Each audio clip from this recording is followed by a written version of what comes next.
Hello everybody, my name is Zen and welcome back to more of our Wildstar beta coverage. We're going to be looking at the Everstar Grove this time around. We looked at the Exile starting area, the tutorial area, but the way the game works, and I described this in the Dominion one, but the way the game works is it breaks off into two zones afterwards. So you have your tutorial area that you go through, that everybody goes through on either the Dominion or the Exile side, right? So you have those two different tutorial areas, and then past that, once you finish that area, you have the choice of going to two different new zones, and those two different zones have, you know, several differences to them. Like the opposite one to this one is it's the northern wilds, I think is what it's called, but it's got like snow, so it's completely polar opposite of where we're at in this jungle here.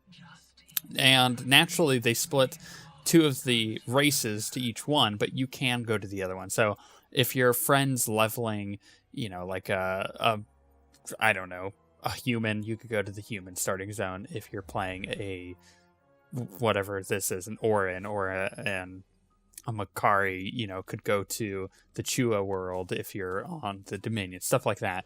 So you have options there, and you're not always stuck to one. So I have a feeling people will figure out which one they like more and typically do that one. I've already started doing that when I'm leveling characters, but that's typically the way that I think it'll work. So you have those two zones. Continuing on with that train of thought, you have the two zones that it splits off into, and then past that you have two much larger zones, huge zones that get you to pretty much level 14 or 15. I think you could even get to 16 if you really flesh the entire zone out. But those zones are huge considering you get out of these at level 6. So it is quite a big difference in size with the zone there. But there's two separate zones again that are the two major ones basically. So you have your exiting the tutorial area, boom, you get into this kind of zone that you see here, and then you have the other one, which is the Northern Wilds, and then those two zones, so this one and the Northern Wilds, will break off into a large zone of its own that will last you into level 15, 16-ish, and then you kind of converge after that. It starts converging a bit from there. So you have quite a long time that you're committing to with these. Once you're out of this first zone and you're getting into the next major one, you can go straight to the capital city and get to the other zone if you really wanted to. It would take you a while. Yeah, it's not like you're going to do it in a couple minutes, but you could get to the other zone in case you accidentally went to the wrong one and your friend was on the other one or something like that. There's options there, basically, is what I'm trying to say. Either way, what's going on in this zone, not to give too many spoilers, is we got here, we had just gotten attacked by the Dominion on the Exile ship, so we fled, and now we're down here on the planet. Now, with this, we found this giant tree, right? So this giant tree is having issues, and we're going to help him.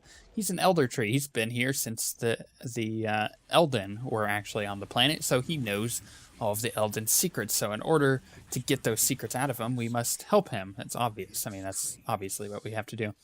And we tried reconnecting his circuits, and as we're going to see, that doesn't quite work. It doesn't quite do the job that we need to. He's still feeling a little sick, and he wants something from us. So we need to help him even more. Yeah, he's lively, but he's not going to tell us anything until we actually can help him out greater.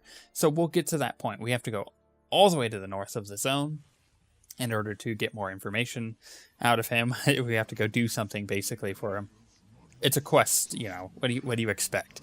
He probably, if it's a normal quest, he probably wants us to go fetch us a book that's in the northern zone. I don't know. He's a giant tree. What kind of book could he read, you know? Don't ask me. But that's probably what the quest actually is. I haven't really been paying attention that much. Plus, even if I was, I wouldn't give you the spoilers there as to, you know, what exactly is going on, even though we're going to finish the zone. I would prefer you guys get into the game, get into the beta, and read it for yourself. As I said previously, the story in the game is actually really good. It's surprisingly good.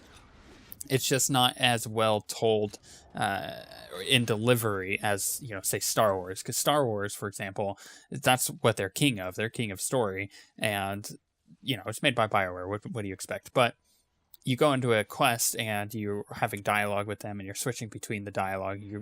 Not all of the dialogue matters, but it's there. It's there, and it tells the story in a really good way. With this traditional quest system, it doesn't really tell the story in a great way because it's just text. And unless you're really into reading quest text, personally I'm not, then you probably will have a hard time getting into it. So I've been doing a lot of time on the wiki, I'll tell you what, which is ironic because you could be like, well, shouldn't you just be reading the quest text while you're doing it? It takes me out of the experience, honestly. I feel like when I'm doing quests like this and I have the quest text in front of me, I have a game in front of me. I want to be playing the game. I want to be reading quest text, so I try to avoid it at all costs. But I would gladly go to the wiki and read what the story is, so that's what I've been doing. Either way, you end up going down into this cave. You do a few things down here. There's a challenge. There's like a queen of these bugs that you get to kill, and then you get to go all the way back up. There's also a challenge if you see the butterflies running around to jump through them and collect them. It's very Exile-y. I don't think you would ever have a challenge like that on the almighty Dominion, but what are you gonna do? Either way, there's a story thing here, which is kind of funny. My pain is relieved. Now let me tell you the Elden's darkest secrets. Oh, wait!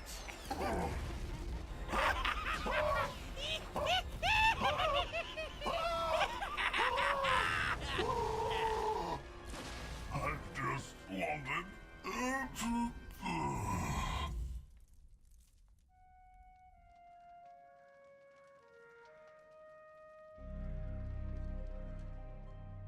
You didn't think it was going to be that easy, did you? Also, that is hilarious. It's like, we just did all of these quests, and if you had read the quest text, you would be pissed, because you'd be like, what was the point? What was the point of all that?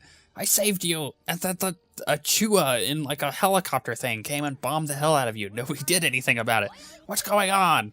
It is kind of funny, though, how he's just like screaming to death, and my character's like, what do I do? Like, this tree is getting murdered in front of me, and I've never seen something like this before. I have no idea what's going on. Not only am I shocked, but I don't know what to do. And he's just screaming into death, like, help me, what are you doing? Do something.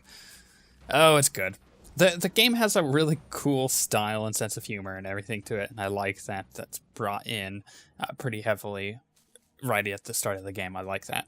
Either way, you go and get revenge for this tree, because the Dominion are here now. It's time to whoop the Dominion.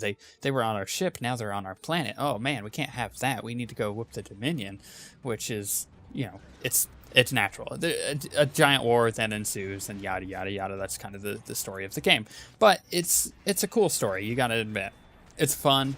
It's got its serious parts in it, but it also has humor just sprinkled throughout. It reminds me a lot of Warcraft in that manner, which it should, considering Carbine was founded by 17 of the main Blizzard devs, so it would make sense. This game's been in development for a while, though, so if you see similarities between the two, it's probably because that's what those developers like to do, and they've sprinkled it in there. Unfortunately, the quests are way too much like WoW. I've said that over and over again, but the challenges definitely carry it through, as we've mentioned.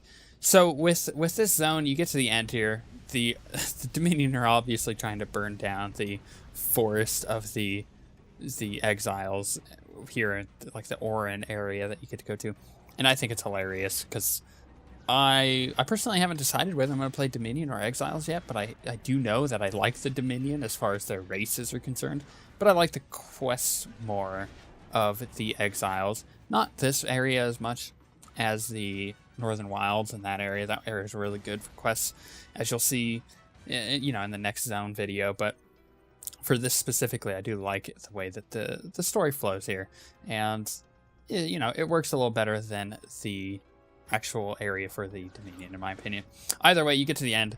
There's this giant tank. This is that public event that you always get at the end of these zones, It's pretty easy to take him out, and it's quite a bit of fun too. It's a cool tank. You get to destroy a Dominion tank. Who wouldn't want to fight an awesome like hover tank? I know I would, because it's awesome. Anyways, you finish off the zone, you go up to the north here, and then you zone out and you get into the next spot. And that's the end of it, and moving on to the next one, which we won't show you because I want you guys to experience it. But on that note, we shall see you guys next time.